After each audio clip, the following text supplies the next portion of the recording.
하늘이 하나님의 영광을 선포하고 하늘이 하나님의 영광을 선포하고 궁창이 그의 손으로 하신 일을 나타내는도다. 궁창이 그의 손으로 하신 일을 나타내는도다. 시편 19편 1절 말씀 시편 19편 1절 말씀. 우리 선포하겠습니다. 하늘이 하나님의 영광을 선포하는 것처럼 하늘이 하나님의 영광을 선포하는 것처럼 우리 교회와 가정을 통하여 하나님의 영광이 선포되게 하옵소서. 우리 교회와 가정을 통하여 하나님의 영광이 선포되게 하옵소서. 창공이 하나님의 놀라운 일을 나타내는 것처럼 창공이 하나님의 놀라운 일을 나타내는 것처럼 나의 미래와 인생을 통하여 하나님의 놀라운 일이 나타나게 하옵소서. 인생과 인생을 통하여 하나님의 놀라운 일이 나타나게 하옵소서. 예수님의 이름으로 기도합니다. 예수님의 이름으로 기도합니다. 아멘. 아멘. 여러분의 선포대로 반드시 이루어질 줄 믿습니다. 감사합니다. 제가 밑에 이렇게 적었습니다. 스승의 주일입니다. 성경에 스승과 제자 관계가 다수 등장합니다. 모세와 여호수아, 대제사장 여호야다와 요아스 왕, 선지자 스가랴와 우시야 왕, 베드로와 마가, 사도 바울과 디모데 등입니다.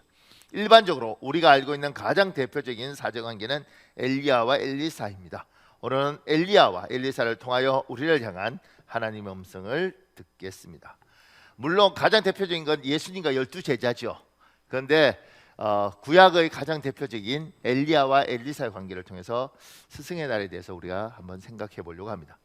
작은 1번에요. 하나님을 믿는 우리에게 세상 사람이 절대 가질 수 없는 스승이 계십니다. 우리가 하나님을 믿겠다고 고백할 때 하나님은 우리 마음에 성령을 선물로 주십니다. 우리 마음에 오신 성령은 우리의 영원한 스승입니다. 요한 1서 2장 27절이 있습니다. 현대인의 성경 여러분 읽겠습니다. 시작. 여러분에게는 그리스도께서 부어주신 성령이 있기 때문에 아무에게서도 가르침을 받을 필요가 없습니다. 성령께서 여러분에게 모든 것을 가르쳐 주십니다.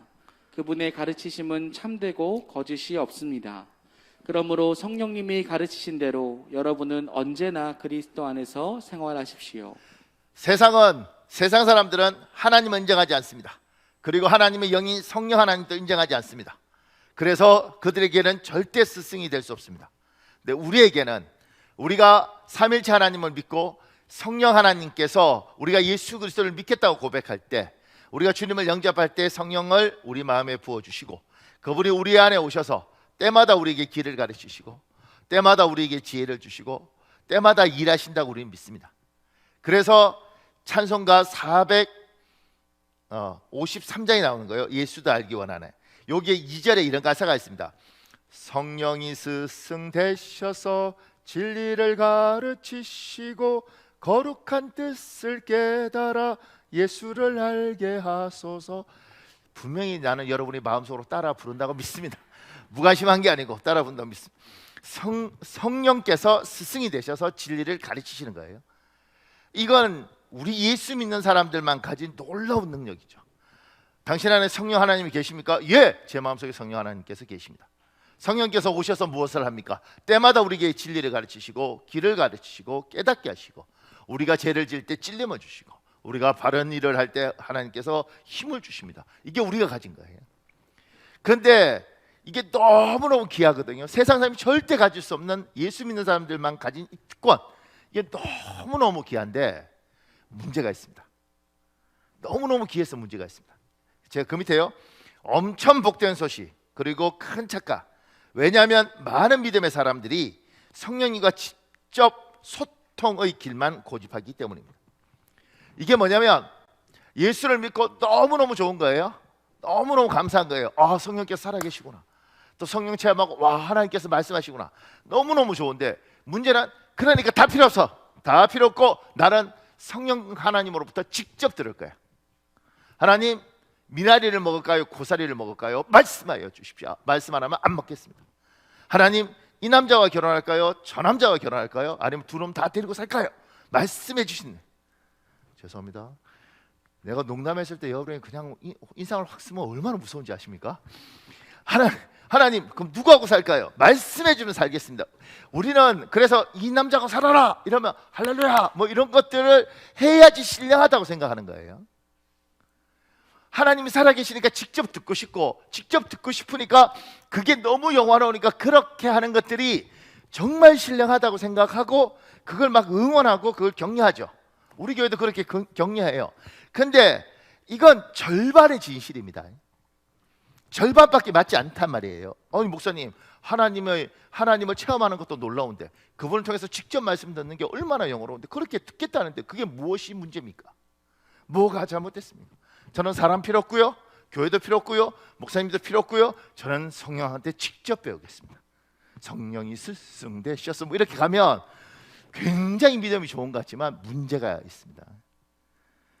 성령 하나님께서 말씀하시는 방법 중에 성령께서 우리에게 우리 안에서 탁 말씀하시는 방법뿐만 아니라 하나님이 우리에게 말씀하시는 방법 중에 성령께서는 이렇게 직접 말씀하시는 것보다 더 즐겨 사용하시는 방법이 있습니다. 그 밑에요, 작은 2번에요.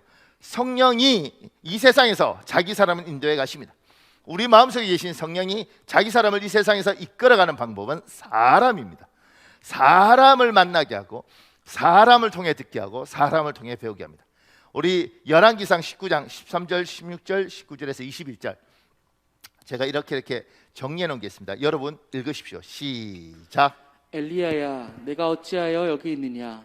아벨 무올라 사밧의 아들 엘리사에게 기름을 부어 너를 대신하여 선지자가 되게 하라. 엘리야가 거기서 떠나 사밧의 아들 엘리사를 만나니 그가 12 겨릿소를 앞세우고 밭을 가는데 엘리야가 겉옷을 그의 위에 던졌더니 그가 소를 버리고 엘리야에게 달려서서 이르되 내가 당신을 따르리이다. 엘리사가 엘리야를 따르며 수종 들었더라. 그 밑에 이렇게 적었습니다.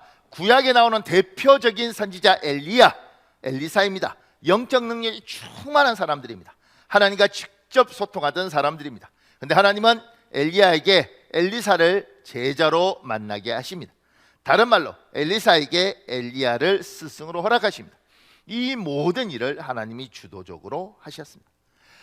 보세요, 성령께서 스승 되셔서 직접 가르친다고 이야기하는데 그럼 우리 안에서 이래라 저래라 이렇게 말씀하시면 될 텐데 오늘 하나님께서 그렇게 하시는 게 아니라 하나님이 엘리야에게 가서 엘리사를 만나라, 그리고 너희 제자로 삼아서 가르쳐줘라 이렇게 말씀하셔요. 그래서 엘리사가 엘리야를 만나서 스승과 제자의 관계를 맺고 그들이 같이 살아갑니다. 함께 동행해 갑니다. 하나님이 이 방법을 쓰시더라는 거예요. 직접 말씀하시지. 오류 많은 사람이 오류 많은 사람에게 이야기할 때 제대로 전달되겠어요? 제대로 듣겠어요? 그러니까 오해도 생기고 힘든 일도 생기는데 그거 없이 성령께서 직접 말씀하시면 그런 불편함이 없을 텐데 왜 부족한 사람을 스승으로 만들고 부족한 사람을 제자로 만들어서 때로는 서로 갈등하게 만들고 때로는 서로 상처받게 만들고 그렇게 하면서도 왜 이 방법을 하나님이 사용하시느냐. 지금 엘리야와 엘리사는 엘리야가 마음에 드네, 저거 내 제자 삼아야지 이렇게 가는 게 아니에요. 주님이 요구하신 겁니다. 어쩌면 엘리야가 굉장히 싫을 수도 있죠. 엘리사 싫어요 하나님? 이렇게 할 수도 있음에도 불구하고 직접 하나님이 요구하셨고 가서 스승과 제자로 관계를 맺습니다. 하나님은 이렇게 일을 하십니다. 지금 많은 사람들이 이제 교회에 등록하는 것이 아니라 홀로 집에서 자기 신앙생활을 해요. 앞으로 이제 점점 더 많아지죠. 그리고 하나님과 나와의 관계에서 내가 알아서 기도하고 하나님의 은혜를 받겠다고 이야기해요. 근데 그 중심은 틀린 게 아니에요. 중심은 너무 복잡하고 피곤하니까 교회 생활도 너무 힘들고 대인관계도 어렵고 이러니까 집에서 나 혼자 조용히 그냥 하나님과 1대1 관계를 맺겠다. 굉장히 중심은 귀하죠. 그 사람의 중심은 귀한데 그건 하나님의 방법이 아니다. 하나님이 그걸 원하지 않는다. 또 이렇게 설교하면 또 목사님이니까 그렇죠. 목사 입장에서 그러죠. 이렇게 할 수도 있죠. 그런데 하나님은 이 사람과 사람을 엮어서 일을 하세요. 왜 그러냐면 하나님 앞에 직접 이야기를 들으면 아주 간단하죠. 하나님 이쪽으로 갈까요? 이쪽으로 갈까요? 이쪽으로 가라. 아주 간단하잖아요. 근데 인간은, 사람은 이렇게 단순하게 배우는 게 아니에요. 제가 이거 어떻게 설명할까 이러다가 옛날에 우리가 춘향전을 배웁니다. 학교 다닐 때 춘향전을 배우면 선생님이 이렇게 물어요. 춘향전의 주제가 뭐니?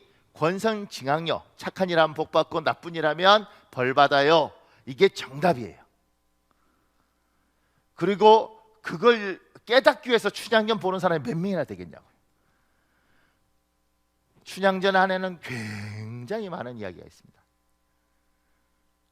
춘향이처럼 변학도에게 저항하면서 끝까지 몽룡이를 사랑하는구나, 뭐 이런 것도 있고, 왜 방자가 방자고 향단이 향단이고 둘은 또 무슨 관계일까, 뭐 이런 생각도 하고, 복잡한 여러 가지들 속에서 배우는 게 많이 있습니다. 사람과 사람을 하나님 만나게 하시고 이 길 가라, 이걸 가르치시는 것보다 이 사람의 인생을 이 사람에게 전해주고 이 사람을 가르치면서 이 사람이 복을 받아요. 보세요, 그 밑에요. 왜 하나님은 사람을 통해 사람을 가르치고 인도하는가? 이 이종영이라는 가수 아시죠? 난 참 바보처럼 살았군요. 이분이 이제 하나님을 만난 이야기예요. 어렸을 때부터 교회를 다녔는데, 목사님 읽어주실래요? 구치소에서 만난 그 형제를 나는 평생 잊지 못한다. 그는 누군가를 죽이고 사형 언도를 받은 27세 젊은 사형수였다. 남은 것이라고는 죽음뿐이었던 그가 구치소 안에서 예수님을 영접하게 된 것이다. 수감될 때 내 손에 성경책이 쥐어져 있는 것을 보고는 이렇게 물었다. 이 형, 예수님을 믿습니까? 만약 그때 제대로 예수님을 믿었다면 이렇게 대답했을 것이다. 예, 저는 예수님을 믿습니다. 하지만 나의 대답은 달랐다. 예, 저는 아주 어릴 때부터 교회를 다녔습니다. 중등부 회장, 고등부 회장, 대학부 회장도 했고 성가대 지휘까지 했습니다. 동문서답도 유분수지. 예수님 믿느냐고 묻는 사람에게 교회 다닌 지 오래되었고 지금까지 교회에서 많은 일을 했다고 자랑한 것이다. 그때 사형수는 이렇게 말했다. 이곳에서 열심히 기도하고 찬양하고 성경 말씀을 읽으세요.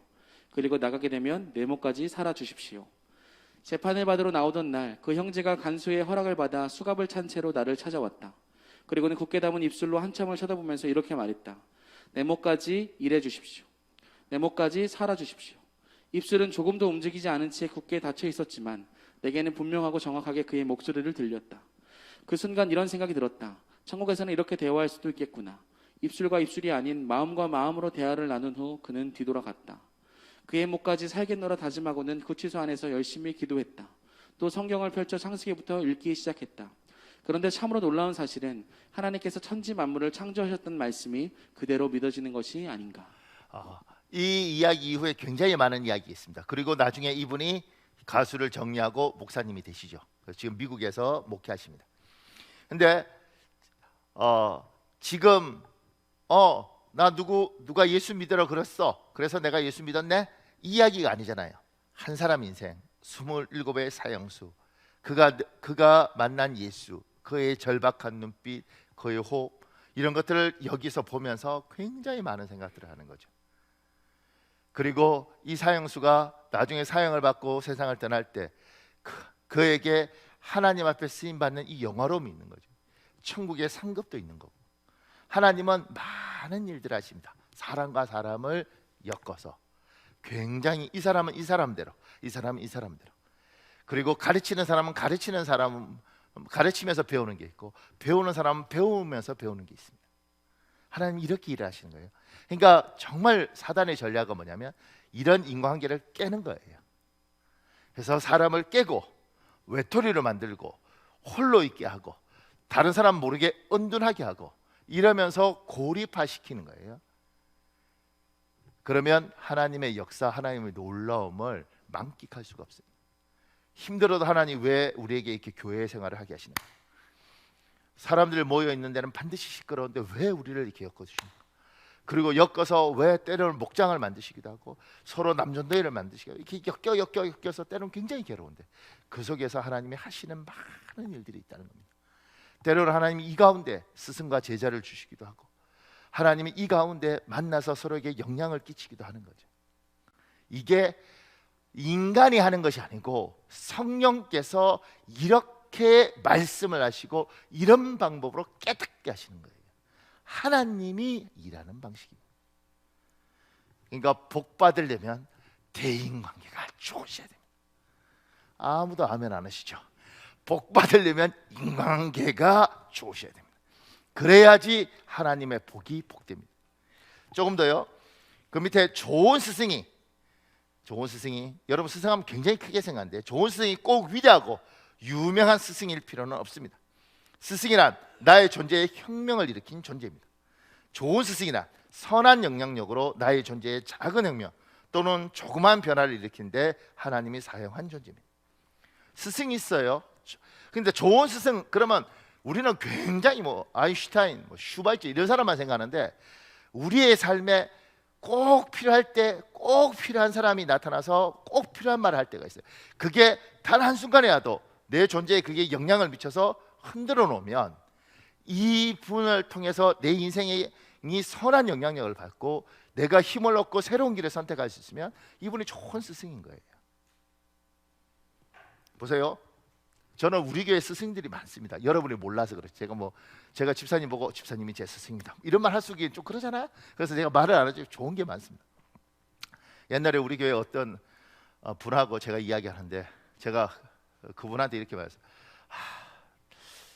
참 이렇게 설교를 하는데 은혜 못 받는 사람들이 있어요. 그래서 참 제가 괴롭습니다. 그러니까 전 그때 어떤 생각이냐면 예배당에 100명이 오면 100명이 다 울면서 기도하고 은혜를 받아야 된다고 생각을 한 거예요. 목사야 그러지 않겠습니까?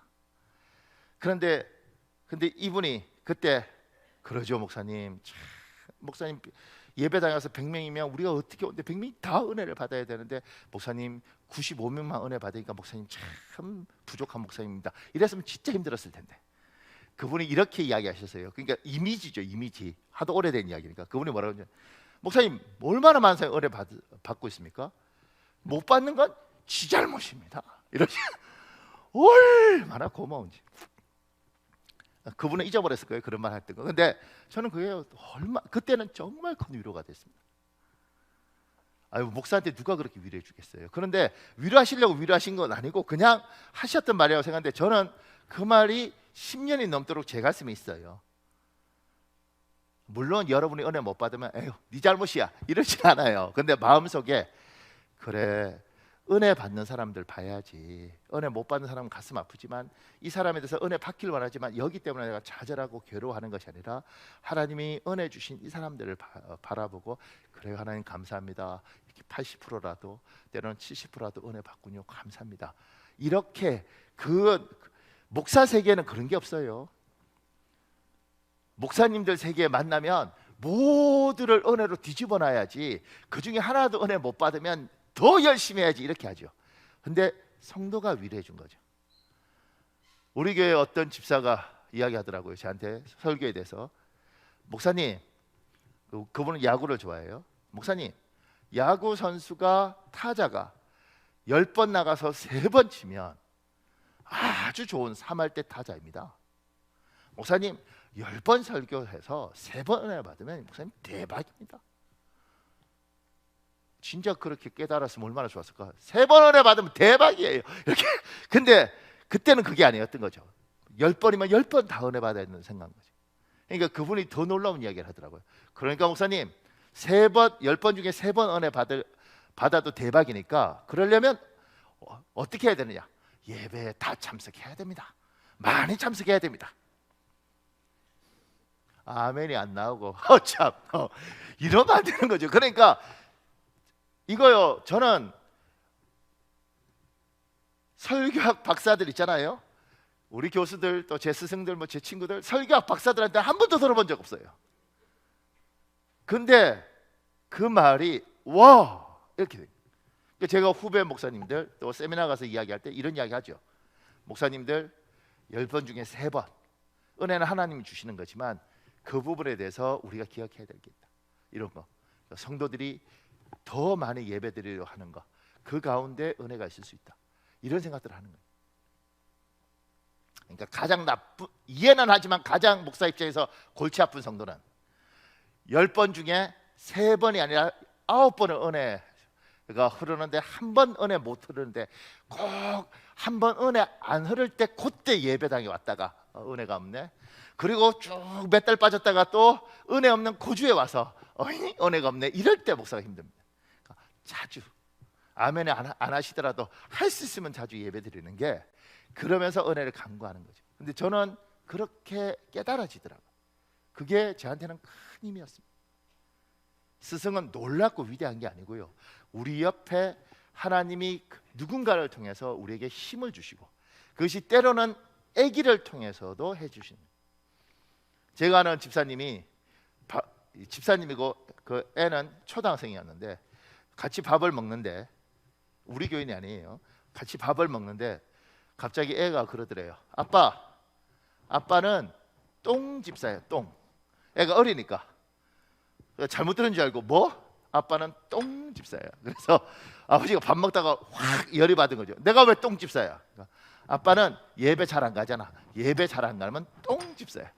그걸 듣고 애를 때리는 부모가 있을 것이고 밥상을 없는 부모가 있었는데, 이 남자분은 회개하셨어요. 그리고 목사님, 제가 똥 집사입니다. 그리고 열심히 옵니다. 참, 스승은 내한테 와서 혁명을 일으켜요. 작은 파도를 일으킵니다. 생각을 바꿔주는 거예요. 위대하고 놀라운 스승, 대단한 스승, 엄청난 철학자를 찾는 게 아니라 내 인생을 흔들어준 사람이 있습니다. 그게 들리고 그 이야기가 귀에 올 때 그게 복인 거죠. 나는 진짜 우리 남편 정말 개떡 같은, 니하고 내가 어떻게 저 남자하고, 그때 옆에 한마디 하는 거죠. 니하고 살아주는 니 남편은 정말 성인 군자야. 이럴 때 그게 확 들어오면, 죄송합니다, 분위기가 점점 안 좋아지는데 조금 더요. 그 밑에 자라나는 아이들을 위해 기도하셔야 됩니다. 좋은 스승을 만나게 하옵소서. 혹여 나쁜 사람을 만나 고난을 겪어도 좋은 영향만 남게 하옵소서. 조금 더요. 그 밑에 좋은 스승을 만나는 것은 큰 축복입니다. 엘리야라는 좋은 스승을 인생에서 만났습니다. 하나님이 많이 사랑하는 여러분, 좋은 스승을 인생에서 만나셨습니까? 제가 이 질문 만들면서 생각하게 되더라고요. 여러분 인생에서 좋은 스승 만나셨습니까? 그럴 때 예! 저는 이렇게 하면 그분 스승 맞아요. 그런 스승이 있는 겁니다. 집사님, 좋은 스승 만나셨어요? 잠깐만요 목사님, 저기 스승 없는 겁니다. 나에게 좋은 스승이 없다는 건 내 인생 살아가면서 모델이 없다는 이야기예요. 나는 저렇게 살아야겠다, 이 모델이 없는 거예요. 나는 교회 생활을 저렇게 해야겠다, 모델이 없는 거고, 나는 아버지로서 저런 사람이 되야겠다, 모델이 없는 것이고, 나는 엄마로서 저렇게 해야겠다는 모델이 없고, 나는 아내로서 이렇게 살아야겠다는 모델이 없는 거예요. 이 모델이 스승이라고. 이렇게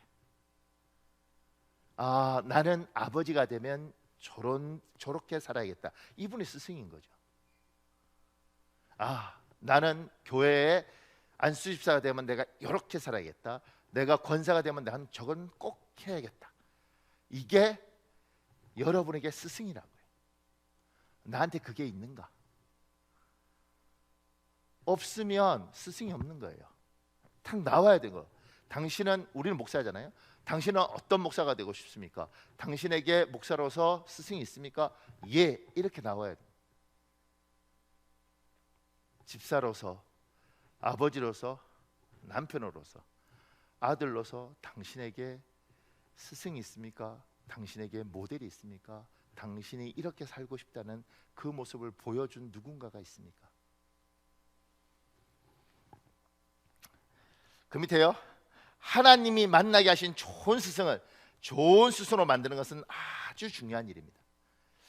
이 말은 설명이 좀 복잡할 수 있는데요, 제가 표현할 때 좀 어렵더라고요.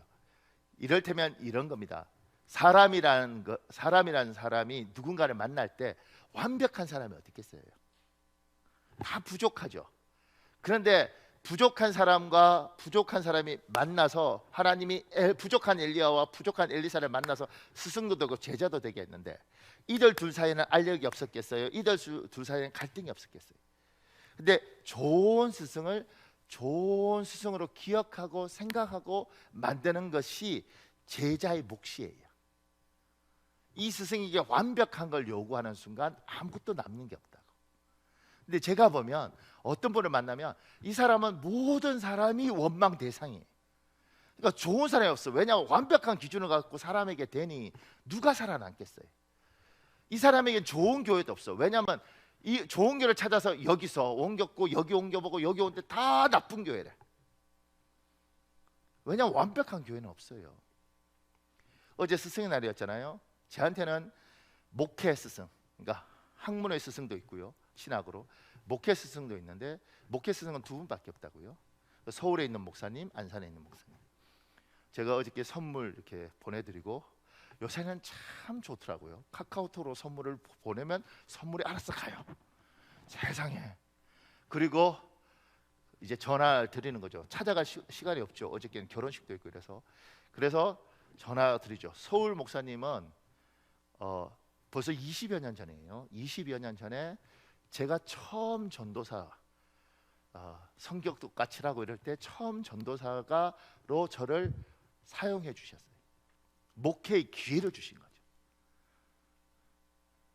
그리고 그 목사님 밑에서 제가 1년 6개월 있다가 몸이 견딜 수가 없더라고요. 견딜 수 없다는 게 뭐냐면, 어떤 분이 그래요. 그 목사님 세대, 훈련이 엄청 세대.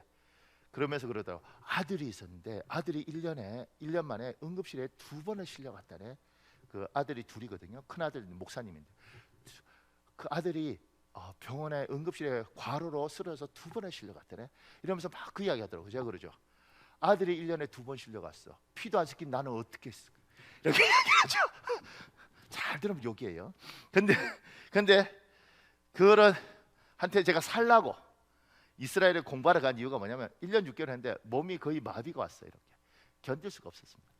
그래서 사입을 할 방법이 유학 가는 것밖에 없어서 이스라엘 공부하러 간 거거든요. 근데 지금도 제가 스승의 날 전화를 드리면, 또 외국에 있을 때 늘 때 되면 전화 드려서 스승의 날 목사님 고맙습니다 이래요. 그 밑에 이거 방송 나가는데 그 밑에 80명 정도의 목회자가 나왔어요. 지나갔던 그분 목회하는 동안. 근데 그 80명 중에서 이제 스승의 날 전화 드리는 몇 명이 있죠. 80명이 다 하는 게 아니에요. 그 중에 10%도 안 돼요. 5%도 안 된다고, 어른한테. 왜냐하면 다 고생하고 나왔으니까 욕을 하는 거예요. 근데 저는 어른한테, 어른 목사님 철딱서니 없는 저 전도사로 사용해 주셔서 감사합니다. 그리고 목사님 밑에서 목회를 배워서 제가 좋은 목회를 한다고 생각합니다. 그리고 목사님한테 배운 게 기법, 방법이 아니라 중심을 배워서 부족하지만 최선을 다해서 목회하는 거, 하나님 앞에 최선을 다하려고 하는 거, 목사님, 저는 목사님한테 너무너무 감사합니다. 스승을 스승으로 만드는 거죠. 저와 같이 있었던 그 수없이 많은 제자들 중에 너무너무 힘들었으니까 다 욕하는 사람들이 얼마나 많겠냐고요. 4년을 봉사하고 욕을 하고 5년을 봉사하고 욕을 하고 스승을 스승으로 안 만들어 버리더라고. 저는 스승을 스승으로 만드는 복을 주셔서 지금도 때마다 선물 드리고, 이월에는 뭐 방송이 참 무섭네. 이월에는 잔정이 없어요. 그러니 이렇게 사랑을 받아도 어떻게 해줄 줄 모르시는 거예요. 그런데 그 중심을 아니까 그냥 너무 좋아하시면 그냥 그걸로 감사합니다. 그리고 영원히 스승으로 만드는 거지. 제 모교에도 제가 26세 그 교회에 가서 평생 그 교회, 아니 제가 제 모교회 이야기하고 모교회 장로님들 이야기하면 다 천사들만 있는 줄 아는데, 사랑하는 여러분, 제가 자신 있게 말하지만 그 교회보다 우리 교회가 좋습니다. 그 교회보다 우리 교회 장로님들이 성품이 더 좋습니다. 진짜예요. 그런데 그 어른들을 이렇게 했던 이유는 뭐냐면 거짓말한 게 아니고요. 제가 거기서 좋은 것만 가져오고 좋은 것만 남긴 겁니다. 그래서 모교회가 됐고 사랑하는 게 된 거죠. 여러분의 인생에서 하나님이 여러분을 만나게 하고 그것이 여러분을 연단시켰든 여러분을 고난시켰든 때로는 힘들게 했든 하나님이 여러분을 만나게 하셔서 여러분에게 영향을 미쳤던 것, 그것 때문에 여러분이 자라기도 하고 때로는 많이 울었지만 성숙했든 했을 때 이 모든 것들은 아픔이 아니고 여러분을 성장시킨 하나님 도구였기 때문에 추억으로 만들고 스승으로 만들고 귀한 거로 만들어야지 여러분의 인생에 여러분이 남는 겁니다. 제가 처음 제 처했던 교회에 갔다가 이스라엘 갔다 와서 제 모교회 목사님을 만났을 때 투덜거렸죠. 어리니까. 목사님 죽는 줄 알았습니다. 몸이 다 부셔지네요. 하루에 3시간 이상 재본 적이 없습니다. 어떻게 견딘지 모르겠어요. 그때 이렇게 말씀하시더라고요. 얘야, 뿌리를 부정한 사람은 결코 제대로 된 사람이 될 수 없다. 근데 그게 확 들어왔습니다. 내 처녀 사역지, 여기를 내가 욕하고 여기를 두드러하면 내 인생에서 복이 없겠구나. 하나님 주신 텐데. 그래서 그때부터 스승의 날에 전화하고 인사드리고 진짜 힘들 때 여기에 헌금하고 건축할 때요. 건축할 때 제가 유학 갔어요. 건축헌금 들고 갔어요. 건축헌금 드렸죠. 목사님 축복 기도해 주십시오. 목사님이 야, 유학 가는 놈이 돈 들고 오면 어떡해. 목사님 축복 기도하면 됩니다. 기도 받고 공부하러 갔죠. 좋은 하나님 걸 주셨는데 얼마나 많은 사람이 이걸 다 아픈 걸로 만드는지 모르겠어요. 이게 속는 거라고. 하나님이 주신 좋은 걸로 만드는 거. 아픔조차도 성수고로 만드는 거. 그건 여러분의 몫입니다. 그리고 그것들을 많이 가진 사람이 인생에서 감사가 있고 행복이 있는 사람들이죠.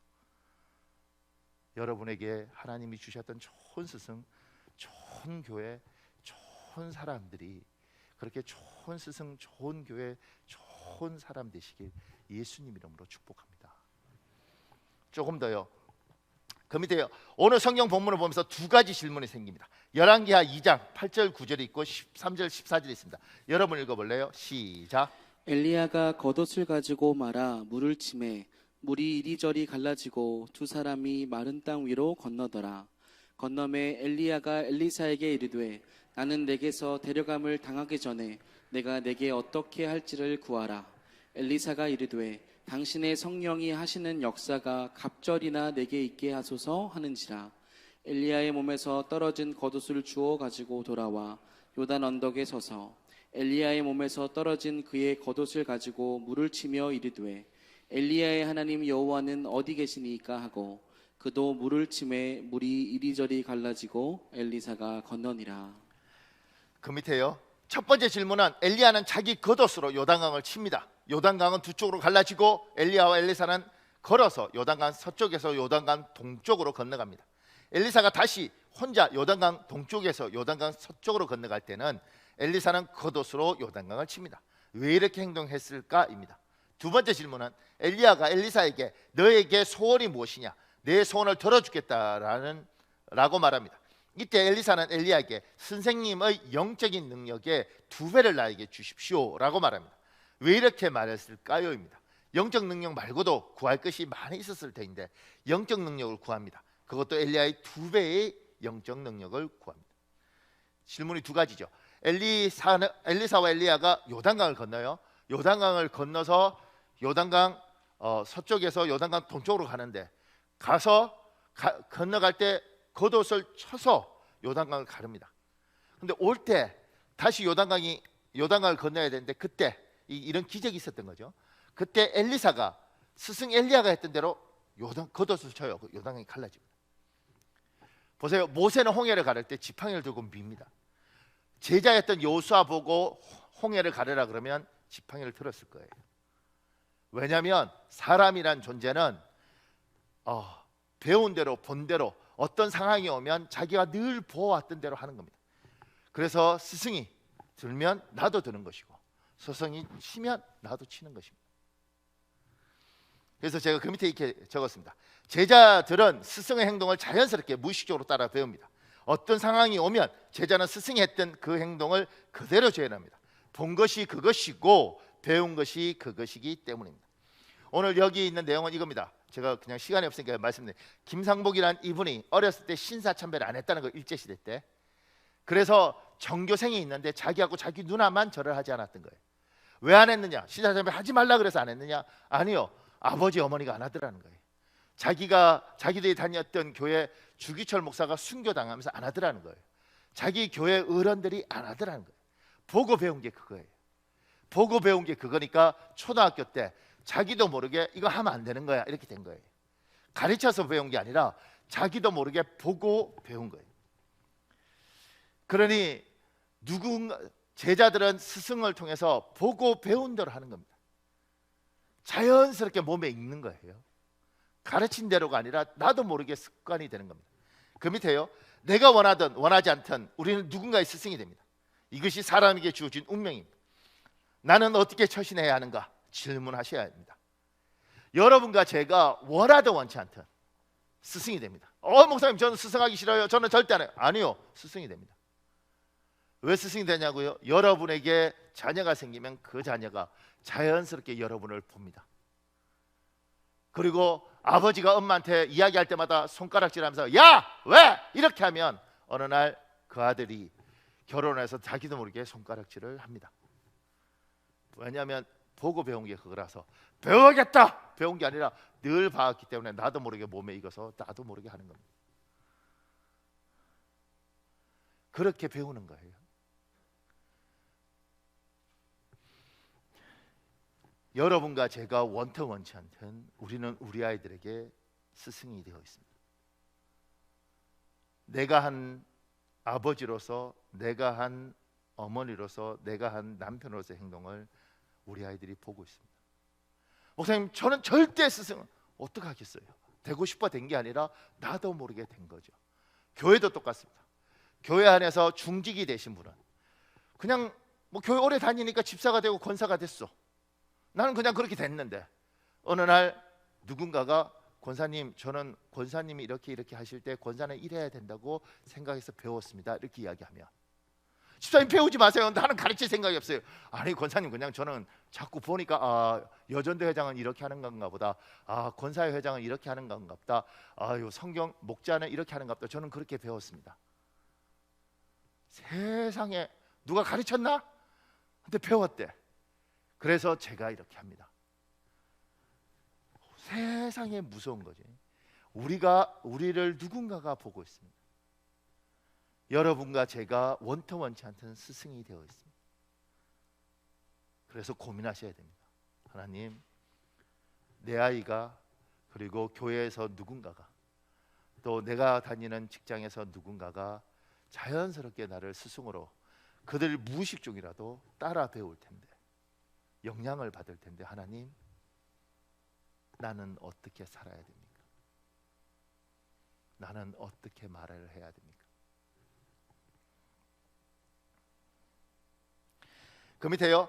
엘리야가 너에게 소원이 무엇이냐? 라는 질문할 때 엘리사는 선생님의 영적인 능력의 2배를 나에게 주십시오 라고 말합니다.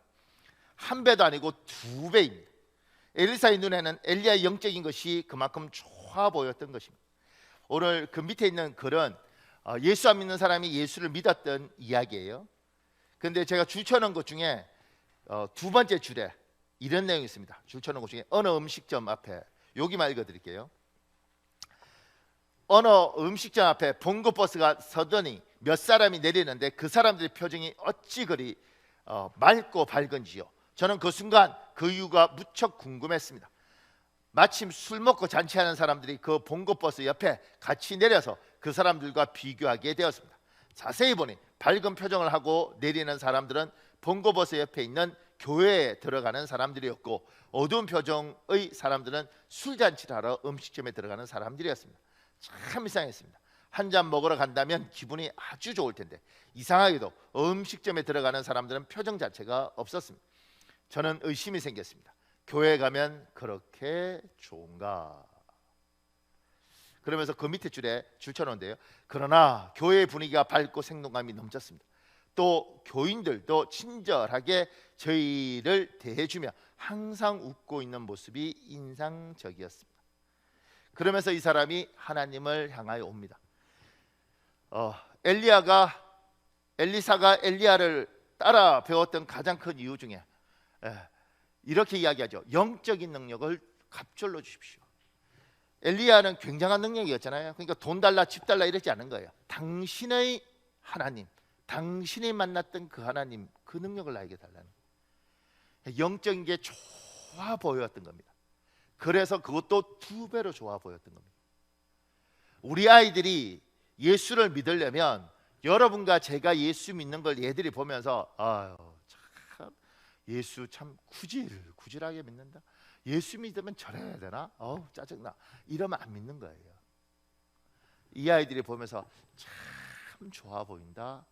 야 나도 믿고 싶다. 나도 그러고 싶다. 조금 전에 제 모교회 목사님한테서 얼마 전에 전화가 왔어요. 이렇게 말씀하시더라고요.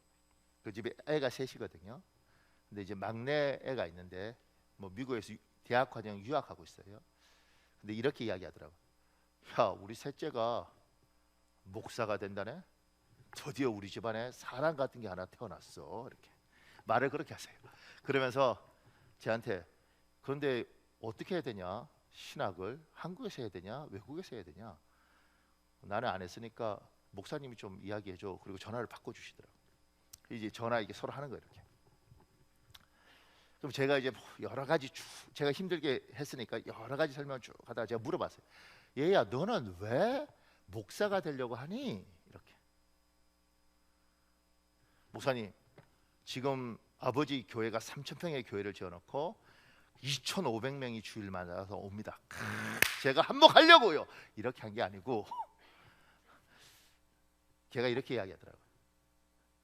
근데 목사님 어느 날 아버지가 하는 그 일이 아버지를 만나서 사람들이 예배하고 하나님을 만나고 인생을 바뀌고 그걸 자기 어렸을 때부터 보고 자랐는데 목사할 생각은 꿈에도 없었는데 어느 날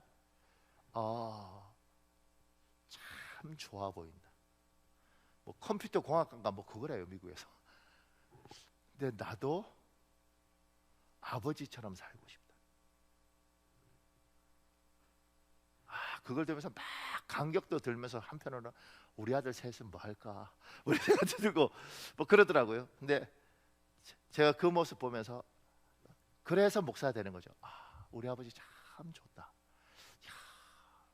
좋아 보인다.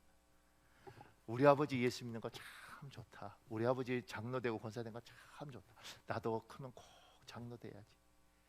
이걸 우리가 강요하는 것이 아니라 어느 날 얘들이 볼 때 나도 저렇게 살고 싶다. 그걸 얘들이 가져야지 되는 거예요. 이건 우리가 줄 수 있는 게 아니고 어느 날 이 눈에 보여야 되더라고요. 여러분과 제가 살아가는 모습을 보면서 너무 좋아 보인다.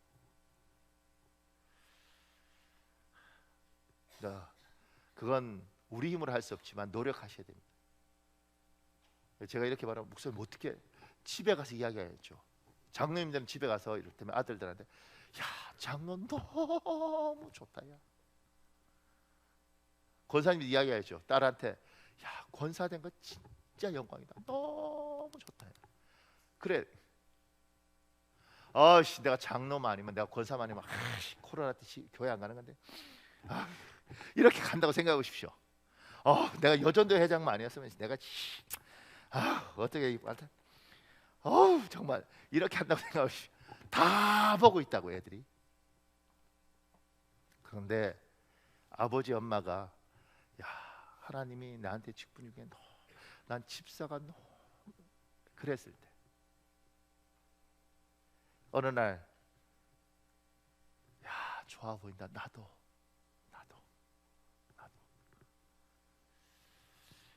지금 엘리사는 엘리야의 그걸 보았습니다. 여러분의 자녀, 여러분의 주위 사람, 여러분의 후배들이 여러분에게 그런 것들을 보길 예수님 이름으로 축복합니다. 우리 시간이 좀 그런데 한 6분 정도 우리 기도할 수 있거든요. 이 시간에 주여 한번 간절히 부르짖고 하나님이 여러분에게 주신 기도 제목이 분명히 있을 겁니다. 그것을 붙들고 이 시간에 주여 한번 간절히 부르짖고 우리 기도하는 시간 가지겠습니다. 주여 아버지 도와주시옵소서. 아버지 도와주시옵소서.